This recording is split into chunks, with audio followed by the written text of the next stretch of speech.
Stout, El Paso Commissioner Precinct 2, against the bill. If you would, please state your name, who you represent, your position on the bill for the record, please. Yes, good afternoon, Mr. Chair and members. David Stout, El Paso County Commissioner Precinct 2. I'm here on behalf of El Paso County as well as Local Progress Texas. Honorable members, and against the bill, sorry. Guaranteed income is a successful strategy that lifts people from poverty and benefits all of us. Blocking it, as HB530 proposes, would set our communities behind. When families struggle to afford necessities, especially as costs continue to rise or in moments of crisis, GI helps meet their needs. It can help people finish college, care for an elderly relative, or start a business. It should not be prescriptive, and it should be flexible for the unique needs of each recipient. HB530 limits the opportunity for local governments to apply evidence-based initiatives that have shown tangible benefits. For example, in El Paso County, the partnership between local philanthropists, nonprofits, and El Paso County invests over $1.1 million into 1,323 households, providing direct cash assistance to low-income families. From November 2020 through February 2021, together we invested in 1,078 households, providing $500 to each, for a total of $539,000. In 2021, we worked together to invest in 245 households with $2,400 each over the course of 6 months. The program targeted families most impacted by the pandemic who lived outside the city limits but within the county of El Paso and had limited access to other forms of government assistance. Recipients of the 2,400 in aid reported to Up Together that they spent the majority of the cash on basic needs such as food, utilities, rent, and to pay down debt. Research from these programs, which have been applied elsewhere in Texas and the U.S., demonstrate their positive impact, as you've heard and will hear. Data from Central Texas to Stockton, as far as I'm aware, everywhere this has been tried, showed increase in monthly household and micro-business income and savings. These programs increase economic stability and mobility, reduce food insecurity, and promote overall well-being. There's not much evidence that these programs have been wasteful or otherwise ineffective, and much evidence to the contrary, that they are a cost-effective way of assisting our constituents who need assistance and will continue to do so, regardless of whether HB 530 passes or not. I don't know why we would want to prevent local governments, rural and urban, from partnering with local philanthropists who certainly are not in the business of making poor investments to help our constituents. We should increase these programs rather than restricting them. Therefore, I respectfully ask that you vote no on HB 530. I would like to add that the reason why local property taxes are so high, especially in El Paso County, is that 70% of El Paso County's budget is a state unfunded mandate. And I think that this body has underfunded public schooling for many, many years, and that needs to be addressed as well. That's why local taxpayers are paying so much more. If you would, yeah, please stay on the bill. Otherwise, you could create a problem for your own. Sure. I mean, I was just answering his question to a prior Thank you. You have a testimony. question? Thank you. Yeah, thank you for your time. I'm looking up El Paso County, and you guys owe a little over $277 million in local bond debt. Over 30% of your property tax revenue goes to service debt that you receive. So if you were to pass a program like this, where does that money come from? Well, it would come from our general fund. Yes. Which also goes to pay for, which 70% of our general fund, again, goes to pay for unfunded state mandates. So if we want to talk about the real problem with property taxes, it's not these programs. It's the fact that we continue to see more unfunded mandates being passed on by the state, especially through programs like Operation Lone Star, which has increased El Paso's unfunded mandates by $50 million in the last 3 years. Representative or Chairman Spiller. Thank you, Mr. Chairman. I wasn't going to go there, but let me say this. You talked about partnering with local philanthropists. Mm-hmm. This bill in no way limits or restricts local philanthropists from contributing or donating anything. You agree with me? No, it does not. No. Okay. I mean, this is not focused on local philanthropists. This bill is focused on using taxpayer money to just give cash payments to individuals.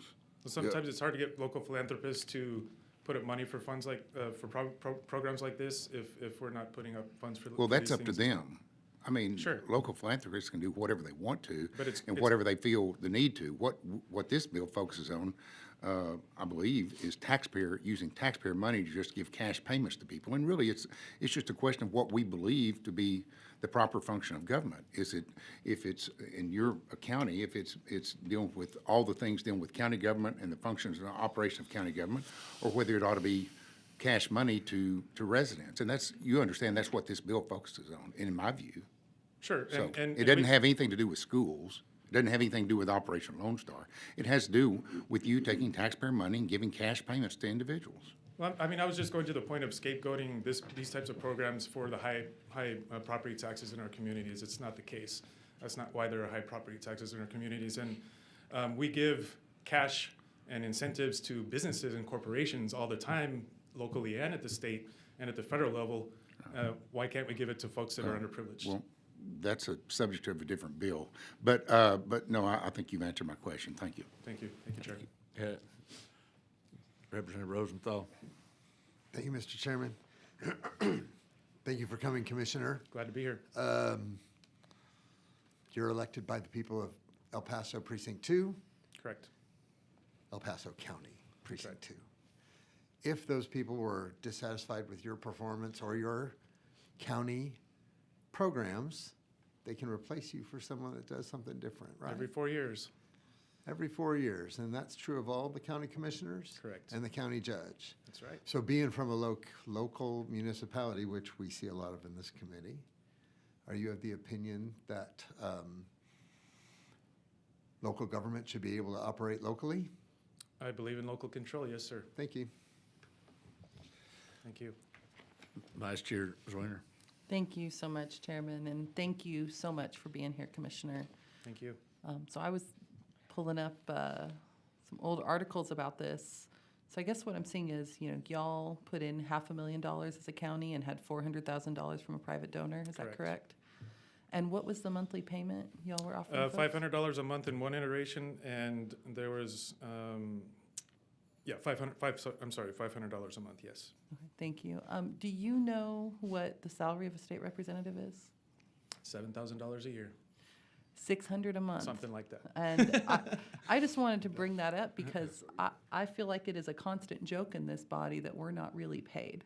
We are talking about money that for those of us who are in a better financial situation often doesn't feel substantial. But what the type of program you're talking about, if I understand correctly, it's something that can be the difference between somebody being able to make their rent or eliminating a choice between food and medicine.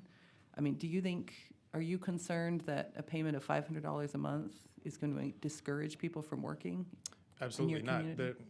It costs a lot more to live, and most of these people are probably making $7.25 an hour, which also is another issue that we need to talk about when we're addressing this issue. These people would not be in these situations if they're paid a living wage. Yeah. Now, Chair, I'm going to ask, I swear I'm getting to a point here, so give me a little bit of space if you please. I mean, you mentioned unfunded mandates. Some of those unfunded mandates, does that include indigent health care in your community? Correct. Does that include supporting your food bank? Absolutely, yes. Does that include rental assistance? Yes.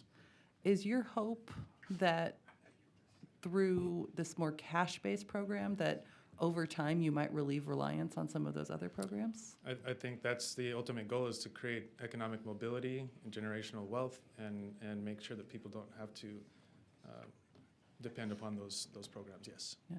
Are you aware that among economists, one of the biggest points of agreement is that the government should quit trying to be so specific in how they help people and just give them cash instead? I agree with that. Well, thank you. I hope we can continue to give communities like yours flexibility to figure out how you want to do services instead of cutting off some of your options. Thank you so much. Thank you. Thank you for driving and testifying. Any other questions? Or flying, or however you got here?